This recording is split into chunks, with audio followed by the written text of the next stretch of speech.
Bafani adalah pemuda lugu yang kedua orang tua dan rumahnya dibakar hingga tewas. Tapi justru Bafani dimasukkan ke dalam penjara remaja milik pemerintah.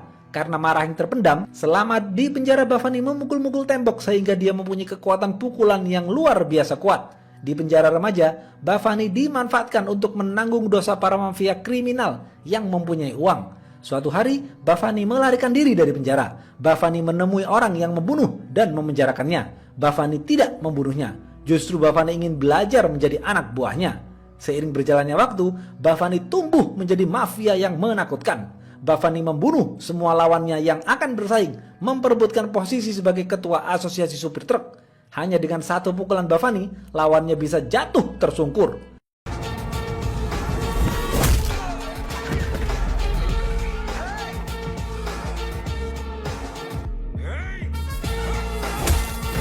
Bafani juga menjadi penguasa penjara remaja milik pemerintah di sana. Bafani mempunyai anak buah yang loyal di sana bernama Das. Bafani juga menjejalkan para remaja di sana dengan obat terlarang. Bafani memanfaatkan para remaja itu untuk dijadikan tumbal. Jika suatu saat nanti Bafani melakukan kejahatan, merekalah yang menanggung hukumannya. JD adalah profesor psikologi pemabuk yang kerjanya hanya mabuk, mabuk, dan mabuk. Di lain sisi, JD adalah pendidik yang melayani dengan hati. JD sangat dibenci jajaran manajemen di kampus, tapi JD sangat dicintai para mahasiswa di kampusnya. JD mempunyai sahabat baik seorang guru panah. Di kampus itu, selama bertahun-tahun tidak pernah diadakan pemilihan ketua BEM karena selama ini yang menjadi ketua BEM hanya dari kalangan anak menteri. Berkat JD, pemilihan ketua BEM bisa diadakan dan diikuti orang lain. Anak menteri itu bertarung melawan mahasiswa biasa. Pemilihan dilakukan dengan adil dan dimenangkan oleh mahasiswa biasa. Meskipun kalah, anak menteri itu bersahabat baik dengan ketua BEM baru yang terpilih. Berkat JD, politik demokrasi di kampus bisa dijalankan. Tetapi ada preman bayaran yang melakukan kerusuhan di kampus.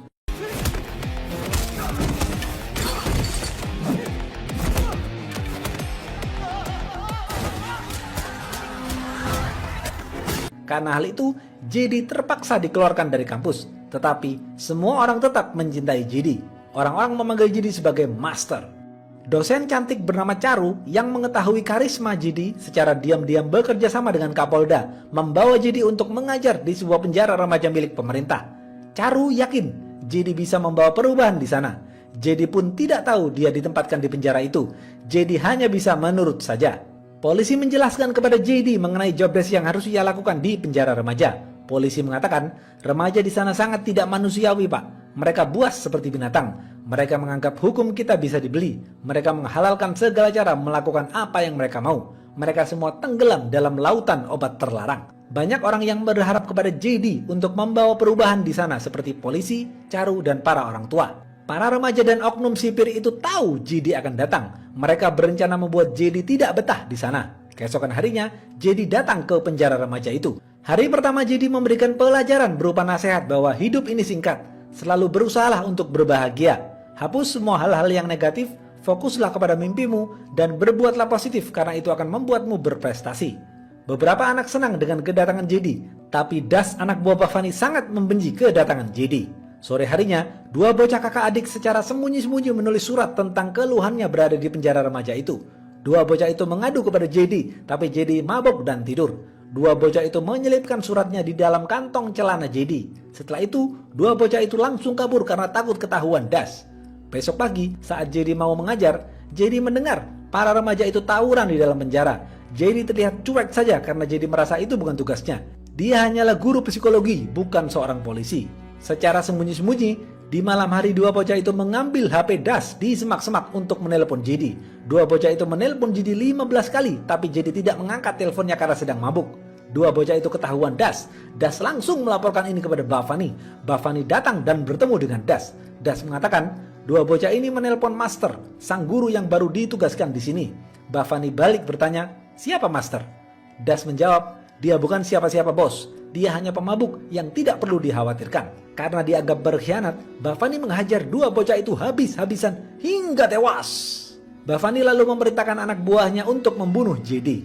Bafani tidak mau turun tangan karena menganggap JD hanyalah pemabuk yang tidak perlu dikhawatirkan. Besok pagi ketua sipir membangunkan JD dan mengajak JD ke penjara remaja. JD bingung dan penasaran, ada apa ini? Kenapa banyak polisi dan anak-anak semua berkumpul? Dan ternyata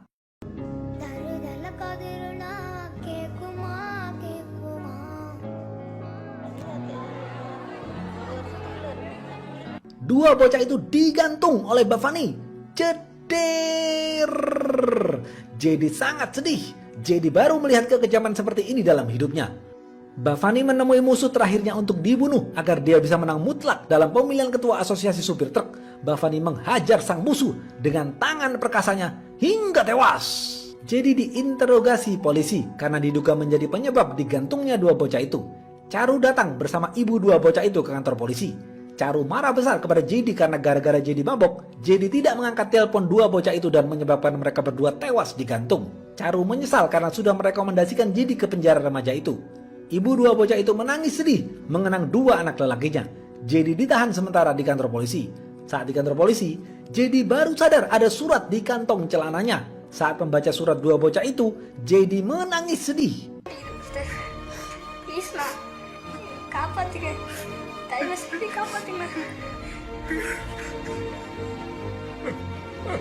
Anak buah Bhavani datang untuk membunuh JD. Mereka menyobek surat itu dan tertawa di depan JD. JD marah lalu mengambil sobekan surat itu dan menghajar mereka semua habis-habisan.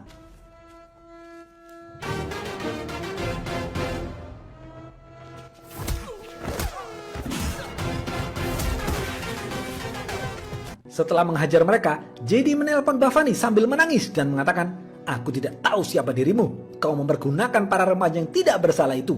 Aku akan mencari dan menemukanmu. Aku akan berdiri tepat di depanmu dan membuatmu menjawab kematian dua bocah itu." Bhavani menjawab, "I'm waiting." JD kembali ke penjara remaja.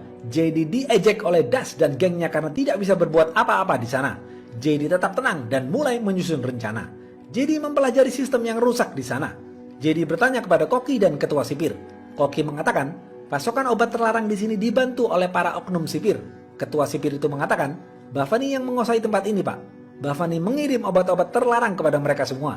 Bocil-bocil di sini dipaksa untuk memakai obat terlarang. Mereka semua telah rusak dari segi kesehatan dan mental. Bhavani bukan manusia. Dia seperti binatang buas. JD terus berpikir bagaimana dia mengubah para remaja itu menjadi lebih baik. JD pulang ke rumahnya dan membuang semua botol alkoholnya. JD ingin berubah menjadi lebih baik. JD bertemu dengan ibu dua bocah yang digantung itu. JD meminta maaf karena merasa bersalah. Besok pagi, JD datang ke penjara itu seperti biasa. JD mengubah penampilannya menjadi lebih rapi. Sekarang, JD lebih tegas dalam mendidik para remaja itu. JD melakukan razia terhadap barang-barang mereka di dalam sel. JD menemukan banyak sekali obat terlarang. JD membakar semua itu di depan mereka. Itu membuat Das dan gengnya semakin marah. Para remaja itu kemudian dipotong rambut dan kumisnya menjadi lebih rapi. Das semakin marah dengan JD. Das telepon Bhavani dan melaporkan perbuatan JD. Das lalu berbuat onar di dalam penjara. Lalu Das menyiram kuah panas ke muka Koki karena sudah melaporkan tentang oknum sipir yang membantu memasok obat terlarang. JD tetap tenang menghadapi para remaja nakal ini. Keesokan harinya, rutinitas di penjara selalu mengadakan pertandingan olahraga kabadi. Sebelum pertandingan dimulai, JD mengobrol dengan seorang bocil yang sedang merenung di pojokan. Bocil itu merasa takut dengan Das karena dia pasti kalah dan selalu menjadi budak pelampiasannya. JD mengatakan, rasa sakit karena takut lebih perih daripada rasa sakit karena tamparan. Majulah dengan berani dan jangan pernah takut. Bocil itu langsung berjalan dengan gagah berani menerima tantangan Das. Das mengatakan, kau boleh memilih siapapun orang di sini untuk menjadi timmu. Bocil itu membalas, oke, aku akan memanggil seseorang yang akan mengalahkanmu. Bocil itu lalu memanggil Monster.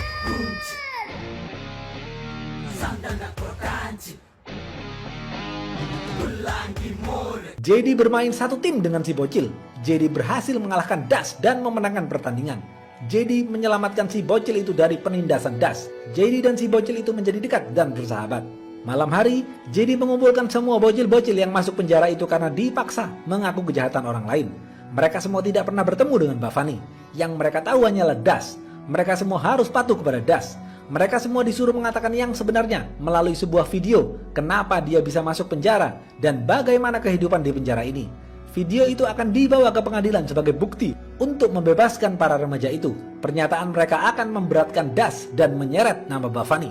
Besok pagi, Charu berjalan di tengah pasar. Tiba-tiba, gerombolan preman mengejar dan mencoba melukai Charu. Charu langsung melakukan video call kepada JD untuk meminta pertolongan. JD bingung harus berbuat apa. Tiba-tiba, Si bocil yang sedang berada di sebelah JD menyuruh Charu untuk memberikan HP itu kepada si preman. Bocil itu berbicara dengannya. Ternyata si bocil itu kenal dengan si preman. Si bocil itu dengan cerdasnya melakukan basa-basi dan menyuruh para preman itu pergi. Si bocil itu berhasil menyelamatkan Charu. JD heran dan bertanya kepada si bocil, "Siapa kau sebenarnya? Dari mana kau kenal para preman itu?" Si bocil itu menjawab, "Bapak lihat tanganku ini. Ini adalah tato khusus anak buah Bavani. Jika kita mempunyai tato ini, kita bisa makan kenyang di warung tanpa harus membayar. Kita akan diberikan akses untuk mendapatkan obat terlarang, alkohol, dan lain-lain. Tetapi, terkadang kita disuruh mengakui kejahatan yang dilakukan Bavani. Maka dari itu, banyak remaja yang berada di sini. Mereka semua di sini karena kejahatan yang dilakukan Bavani." JD langsung menelusuri siapa saja anggota Bavani yang memiliki tato di luar penjara. JD menghajar mereka satu persatu. Setelah itu, JD memerintahkan Charu untuk mengirim video pengakuan bocil-bocil itu ke kantor polisi pusat. Minggu depan, JD akan membawa para bocil menghadap hakim di pengadilan. Malam hari, JD menyelinap masuk ke markas asosiasi perkumpulan supir truk milik Bavani. JD nekat datang sendirian dan membawa senjata berupa pulpen. JD bersembunyi di pinggir pagar. Dia melihat seseorang keluar dari kamar mandi dan memakai handuk di kepalanya. JD langsung menyanderanya dengan pulpen di lehernya. JD membawanya ke ruangan tengah. Di sana ada banyak sekali anak buah Bavani. JD mengatakan, "Di mana Bavani?" Ternyata orang yang JD sandra itulah Bavani. JD mengatakan, "Jika ada dari kalian semua yang mempergunakan para remaja seperti domba yang bisa kalian sembeli, maka kalian semua harus membunuhku terlebih dahulu." Setelah mengatakan itu, JD pulang. Bavani marah besar dan merasa dipermalukan di depan anak buahnya. Besok pagi, sambil mandi, Bavani menelpon JD dan mengatakan, "Hei JD, kau salah besar sudah mempermalukanku. Orang sepertimu pasti mempunyai banyak penggemar berat. Sekarang aku akan memberimu tugas. Silahkan kau mengambil pulpen dan kertas lalu catat siapa saja orang-orang yang kau sayangi. Jangan berharap aku akan lemah lembut kepada mereka." JD panik dan langsung menelpon Charu, keluarganya, sahabat-sahabatnya, dan para mahasiswanya untuk menanyakan keadaan mereka. Dan ternyata anak buah Bavani membunuh orang-orang terdekat JD. Anak buah Bavani membunuh suaminya guru panah dengan menabrakkan truk. Mereka menikam mahasiswa kesayangan JD dengan pisau. Mereka menabrakkan truk ke mobilnya anak menteri hingga tewas.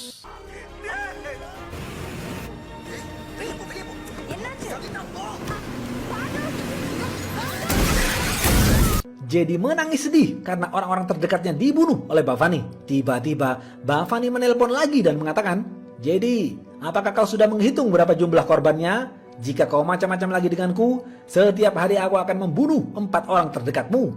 Aku tidak akan pernah memaafkan siapapun yang menghalangi jalanku." JD berteriak dan marah besar kepada Bavani. JD kembali ke penjara. JD diejek oleh gengnya Das. Mereka senang melihat JD bersedih. JD mengatakan, "Apakah kalian sudah merasa hebat dengan melakukan ini semua? Kalian semua seperti ini karena kalian dicekoki alkohol dan obat terlarang. Sehingga kalian bisa disetir dengan mudah oleh Bavani. Aku dulu pemabok dan gara-gara itulah 2 bocah itu tewas digantung. Ini semua adalah permainan politik Bavani. Bavani mempergunakan kalian sebagai pion. Di saat Bavani tidak membutuhkan kalian, kalian akan dibunuh olehnya. Apa kata Bavani, bos yang kau banggakan itu? Dia akan membunuh orang-orang yang mencintaiku? Hah? Ada jutaan orang yang mencintai hati, pikiran, tubuh, dan jiwaku di luar sana." Gengnya Das itu tersentuh hatinya dan berbalik memihak JD.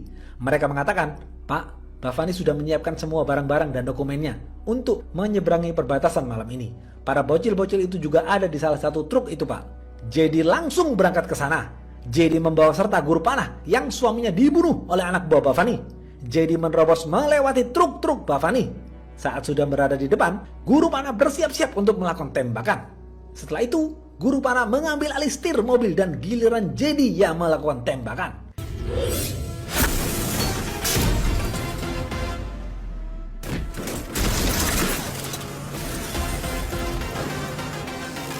JD berhasil membuat truk-truk Bavani oleng dan terjatuh. Saat JD ingin membunuh Das dengan panah itu, JD memilih untuk menahan diri dan membuat Das turun dari truknya. JD terlihat marah dan menasihati Das dengan mengatakan, "Semua pernyataan bocil-bocil itu akan memberatkanmu. Bavani tidak akan disalahkan, justru kau yang akan disalahkan. Bavani memanfaatkanmu selama ini tapi kau tidak sadar. Bavani tidak akan membunuh anak-anak, dia akan membunuhmu." Das merasa bingung, dia harus percaya kepada siapa. Das pergi menemui Bavani untuk menyerahkan bocil-bocil itu dan ternyata benar. Bavani memerintahkan anak buahnya untuk membunuh Das. Das kaget karena ternyata omongan JD itu benar adanya. Bhavani hanya memanfaatkan dirinya sebagai alat kekuasaan. Das berbalik dan berpihak kepada JD. JD bersembunyi di dalam kontainer truk lalu keluar dan menghajar habis-habisan seluruh anak buah Bhavani. Setelah selesai menghajar mereka semua, giliran JD berduel 1 lawan 1 dengan Bhavani. Bhavani sangat perkasa. Kekuatan tangan Bhavani saat memukul bisa membuat bolong daging sapi frozen. JD tersungkur dengan pukulan Bhavani. JD terluka parah. JD mencoba bangkit karena melihat masa depan para bocil itu ada di tangannya. JD membuka bajunya dan melepas gelang khususnya kemudian memukul ke tangan Bhavani. Sekarang giliran Bhavani yang tersungkur. Bhavani merasakan sakit yang luar biasa di tangannya. JD memerintahkan Das untuk menyelamatkan para bocil itu. JD melanjutkan pertarungannya dengan Bhavani. JD terus menghajar Bhavani habis-habisan. Saat Bhavani berusaha merayu JD agar membebaskannya, JD langsung mengangkat Bhavani dan menggantungnya tepat di jantung Bhavani hingga tewas.